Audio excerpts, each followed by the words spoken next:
తెలంగాణ సంప్రదాయానికి ప్రతీక అయిన బతుకమ్మ పండుగను యునైటెడ్ అరబ్ ఎమిరేట్స్ రాజధాని దుబాయ్లో ఘనంగా జరుపుకున్నారు. వేడుకలకు తెలంగాణ మంత్రి జూపల్లి కృష్ణారావు, ప్రభుత్వ విప్ ఆది శ్రీనివాస్ హాజరయ్యారు. ఎడారి దేశంలో బతుకమ్మ సంబరాలను తెలంగాణ ప్రవాసీయులంతా కలిసి అంగరంగ వైభవంగా నిర్వహించారు. ఈ వేడుకలకు కైరో స్ట్రీట్లోని ఇతహాయత్ స్కూల్ గ్రౌండ్లో తెలంగాణ పర్యాటక సాంస్కృతిక శాఖ ఆధ్వర్యంలో level next gold events Dubai, Gulf Telangana సంయుక్తంగా నిర్వహించారు.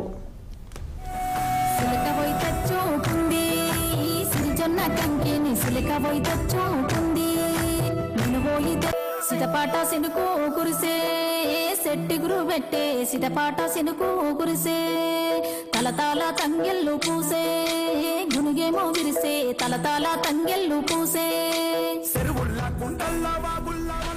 మహిళలు రంగురంగుల పూలతో బతుకమ్మను పేర్చి భక్తి శ్రద్ధలతో గౌరీ పూజలు నిర్వహించారు.